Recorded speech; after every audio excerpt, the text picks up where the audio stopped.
Pour ne rien manquer, abonnez-vous maintenant. Les vraies voix Sud Radio, le coup de projecteur des vraies voix. Et 70% des sondés disent désapprouver l'action d'Elisabeth Borne dans le baromètre IFOP fiducial d'octobre pour Sud Radio et Paris Match. La première ministre perd 3 points et se retrouve moins populaire qu'Emmanuel Macron. On va en parler avec notre invité. Forcément, Frédéric Dabi est avec nous, directeur général de l'IFOP. Bonsoir Frédéric Dabi. Bonsoir. Bonsoir Cécile, bonsoir à tous. Et comme à chaque fois, je vais vous demander de nous expliquer ce sondage pour qu'on commentera ensemble avec nos éditorialistes et avec vous au 0826 300 300. Allez-y, Frédéric. Ah oui, d'accord. Excusez-moi. Non, c'est un sondage qui montre une certaine morosité des Français à l'égard du couple exécutif. Emmanuel Macron regagne 1 point, mais il avait perdu 2 points au mois de septembre. On voit comme le sentiment des Français reste complètement indexé sur l'inquiétude sociale, sur les questions de pouvoir d'achat et un degré moindre de climat. On voit que la venue du pape, la venue du roi Charles, la Coupe du monde de rugby n'ont que très peu impacté la cote présidentielle. Il y a un élément qui est particulièrement historique. Vous savez qu'on fête cette année les 20 ans du baromètre IFOP fiducial pour Match et Sud Radio. C'est qu'Emmanuel Macron s'effondre, il perd 6 points sur la dimension internationale. Sa capacité à défendre l'intérêt de la France à l'étranger, effet bien sûr de ce qui se passe en Afrique et ailleurs. Et c'est vrai que ça a toujours été, Françoise le sait par cœur, ça a toujours été une dimension pour laquelle les Français étaient extrêmement bienveillants. Chirac était excellent là-dessus. François Hollande, pourtant très impopulaire, a toujours eu des très très bons scores. Il était monté même à 60% avec le Mali. Le Mali. Idem pour Nicolas Sarkozy, là. Il y a vraiment une vraie cote d'alerte pour Emmanuel Macron, même si ça impacte peu sa cote. Pour Mme Borne, oui, elle repère les 3 points gagnés au mois de septembre. Il y a les futurs 49.3 qui plombent, si je puis dire, sa cote de popularité, qui inspire de moins en moins de confiance et elle apparaît de plus en plus éloignée des préoccupations des Français. Mais pour répondre à votre question, et je l'ai fait tout à l'heure avant la publicité, d'une part, c'est pas la ministre la plus impopulaire, loin de là. Deuxièmement, dans ce couple présidentiel, dans ce couple exécutif, ce qui compte, c'est plutôt de regarder les Français sur le président que sur le ou la première ministre, parce que maintenant, c'est très clairement le président qui donne le là, et l'époque des premiers ministres fusibles est largement révolue. Et puis, n'oublions pas, on n'est plus dans une logique de bipolarisation où une première ministre impopulaire, c'est la catastrophe pour elle. Loin de là, elle a son socle de soutien qui tient, elle arrive à convaincre un petit quart à gauche, un tiers à droite, le socle présidentiel d'Emmanuel Macron. Donc on est loin de la cote d'alerte, même si elle est bien sûr à un niveau particulièrement bas, mais c'est pas le plus bas. Philippe Bilger. Frédéric, est-ce qu'il n'y a pas 3 éléments qui expliquent un petit peu la situation particulière de la Première ministre? D'abord, le fait que Emmanuel Macron, comme j'ai tenté de le dire tout à l'heure, prend la place de ses ministres et donc de la Première ministre lorsqu'il a du meilleur à annoncer, mais qu'il leur laisse la charge du pire. Deuxième élément, est-ce que la Première ministre, forcément, plus au contact du réel, n'en prend pas en quelque sorte les effluves négatifs beaucoup plus qu'un président? Et troisième élément qui est peut-être une banalité dans la vie politique, est-ce qu'on peut être populaire lorsqu'on mène la politique qu'un pays impose? Au fond, est-ce qu'on peut accepter l'idée qu'il y a presque forcément une contradiction entre popularité et devoir politique? Alors, on a perdu Frédéric Dabi, on va le récupérer dans quelques instants. Est-ce que Françoise de Gois, un premier ministre, quel qu'il soit, doit être populaire? Mon sentiment, c'est que ce qui compte dans la 5e, voilà, j'allais vous le dire, c'est que dans la 5e, la seule chose qui compte, c'est la parole présidentielle. La Constitution a été pensée comme ça, même si, dans les faits, comme le voulait Michel Debré, c'est le Premier ministre qui conduit la politique du gouvernement. Ça, c'est de la flûte à bec. De toute façon, la seule chose qui compte, c'est ce qui se passe dans le bureau présidentiel. Et au fond, eh bien, que le Premier ou la Première ministre soit impopulaire, c'est pas grave, c'est les risques du métier. C'est-à-dire que c'est quand même un enfer, Matignon. C'est très réjouissant, mais c'est un enfer. Et par ailleurs, voilà, c'est toute la journée, vous êtes assailli du matin au soir par des problèmes à régler au quotidien. Le président, lui aussi, est assailli, mais trône un peu plus. Et la réalité, au fond, c'est que il n'y a même plus d'enjeu maintenant, parce que Elisabeth Borne n'a aucune ambition nationale, j'espère pour elle, hein, mais en tout cas, j'ai pas le sentiment, c'est une première ministre à la Jean Castex, vous voyez, c'est pas une première ministre à la Valls, Balladur, ou Jospin. Ou Chirac, à son époque. Donc, c'est une première ministre studieuse. Elle a son socle, comme dit Frédéric Dabi. Elle est studieuse, elle n'a pas d'ambition politique plus que ça, et je pense qu'elle fait bien de ne pas en avoir. Et il n'y a plus d'enjeu surtout parce que, je le redis, ce qui qualifie un homme politique, c'est sa vie ou pas dans une présidentielle. Emmanuel Macron est d'une certaine manière un peu castré à ce niveau-là parce que il n'a plus cette possibilité de peser et de revenir. Et ça, c'est un vrai sujet pour lui. Frédéric Dabi, est-ce que vous avez entendu la question de Philippe Bilger ?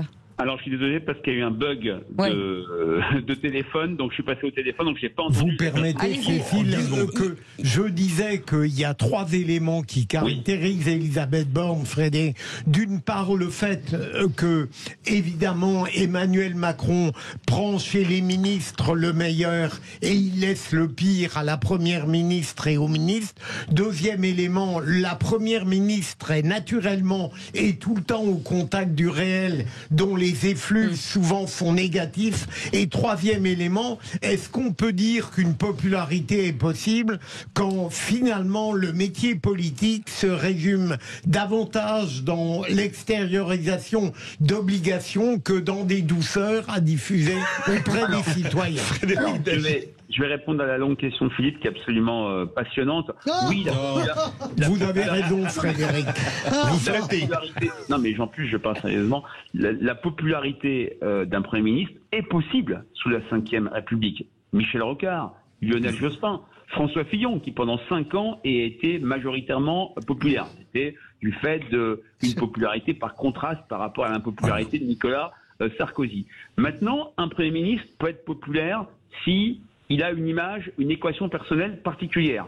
C'était le cas de Michel Rocard, le parler vrai, faire de la politique autrement. Il peut être populaire si on sent un cap dans son action. Lionel Jospin, et c'est cruel à dire, jusqu'au bout, a été extrêmement populaire parce que les Français, même ceux de droite, même ceux qui n'aimaient pas, voyaient bien qu'il avait un cap qui était les 35 heures, les emplois jeunes et la baisse contre le chômage. Ce qui est compliqué pour Madame Borne, Elisabeth Borne, c'est qu'elle a une équation personnelle tout à fait satisfaisante. Elle est perçue comme une femme courageuse, compétente, experte, qui aime le dialogue, même si ça a été très abîmé par la réforme de retraite et les 49.3, mais ce qui est très inédit chez elle par rapport à ses prédécesseurs, et y compris un Édouard Philippe ou un Jean Castex, c'est que on lui associe quasiment aucune action, aucune mesure, aucune réforme, à l'exception de la réforme des retraites. C'est une sorte de Premier ministre qui est en apesanteur s'agissant du regard des Français. Je m'explique, elle bénéficie, elle capitalise sur une image satisfaisante, parfois qui contraste positivement avec celle du chef de l'État, mais très clairement, par rapport à un Édouard Philippe à qui on associait les 80 à l'heure, les ordonnances de la loi travail en 2017, le début de la gestion du Covid, elle a très peu d'éléments sur son action à se mettre sous la dent et à pouvoir déployer vis-à-vis des Français. Benoît Perrin. Alors Madame Borne, c'est vrai qu'on a le sentiment, ce que dit Frédéric, je crois, est parfaitement juste. Sur la réforme des retraites. En fait, en gros, quand on pense à Madame Borne, on pense à la réforme des retraites qui satisfait a priori ni la droite ni la gauche, donc on n'est pas surpris que finalement elle n'ait pas gagné de points de popularité. La question qui est la mienne est la suivante: est-ce que les Français, à cause des passages en force, c'est-à-dire très concrètement du 49.3, dont elle use et abuse, pour des raisons qu'on sait, voilà. Est-ce que ça a un impact véritable sur sa popularité? Puisque pour être populaire, forcément, il faut avoir une image de consensus, et on sait qu'en fait, elle incarne presque le passage en force. Alors, très clairement, oui, puisque le début de sa baisse dans le baromètre IFOP fiducial pour Match et Sud Radio, c'est avant la réforme des retraites, c'est avant la présentation du 15 ou du 16 janvier, c'est avec les 49.3 de la fin de l'année 2022 sur le budget. Et je parlais tout à l'heure d'une popularité idéale, il y a Michel Rocard. Vous savez qu'il a utilisé, tenez-vous bien, 28 fois le 49.3, alors qu'il avait presque une majorité absolue. Il ne manquait que 11 ou 12 députés de mémoire. L'ami Popren allait chercher des députés de gauche, Carcassonne allait prendre ceux du centre. Mais oui, enfin, et avec des méthodes qui étaient un peu honteuses, on est d'accord. C'est l'époque où on achetait véritablement les voix, bien sûr. C'est une autre époque. Heureusement qu'elle est révolue. Mais ce qui me frappe, c'est que maintenant, ce 49.3 est vu, et je reprends vos mots, hein, comme une arme d'autoritarisme, de passage en force, de brutalité. Et d'ailleurs, vous l'avez vu, j'imagine, dans les conversations des Français de notre baromètre, alors qu'on parle très peu du 49.3, il y a déjà un tiers des Français qui en ont parlé dans leurs conversations. Et de ce point de vue-là, Elisabeth Borne est attendue au tournant, si je puis dire, avec des futurs 49.3 qui vont, à coup sûr, abîmer son image et encore entraver peut-être sa popularité. Ce procès, c'est un procès en inaction, en fait, en clair, Frédéric Dabi. Alors, c'est là où il y a un véritable tournant, Cécile. Le procès en inaction est maintenant associé, tenez-vous bien, parce que c'est complètement inédit, à Emmanuel Macron. Oui, vous connaissez le baromètre IFOP-JDD, où on a des questions ouvertes, où on voit les motivations des Français satisfaits ou mécontents du couple exécutif. Je n'ai jamais vu dans l'enquête qui a été publiée il y a une dizaine de jours par vos confrères du JDD, un nombre de verbatim, de paroles de Français sur un Emmanuel Macron désormais démonétisé, inactif et qui ne s'occupe pas des préoccupations des Français. C'est une rupture incroyable par rapport au premier mandat, voire avec la première année du deuxième mandat. Non mais attendez, non François, on a bien sûr, sur 26 300 300. Basile, bienvenue. Oui, bonjour. Alors, est-ce que vous pensez qu'un premier ou une première ministre a besoin d'être populaire ?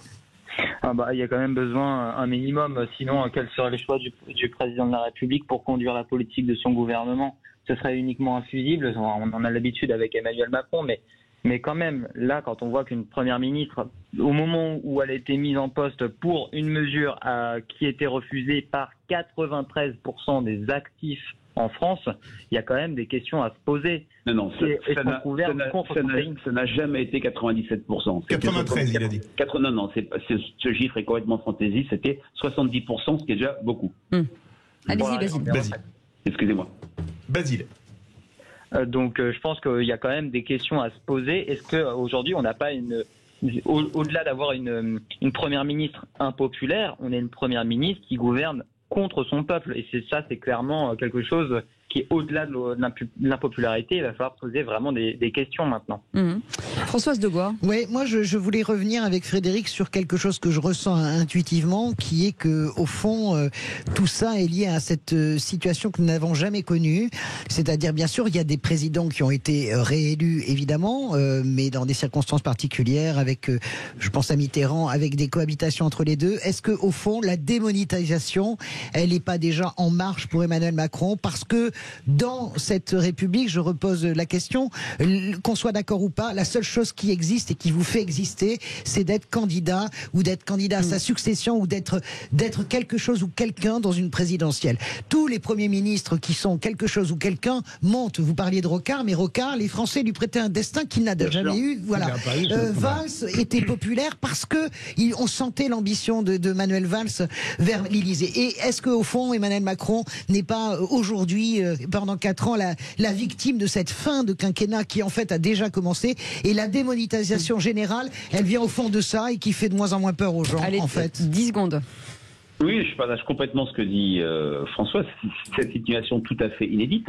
Le seul président réélu hors période de cohabitation élu 2 fois au suffrage universel pour mettre De Gaulle de côté, pas en 1958 par l'ensemble des Français, fait que effectivement cette démonétisation, ce président qui va être de moins en moins central, alors que depuis maintenant 7 ans, la vie politique tourne autour de lui, l'affaiblit. Merci beaucoup Frédéric Dabi, directeur général de l'IFOP. Merci beaucoup d'avoir été avec nous. Merci beaucoup Philippe Bilger.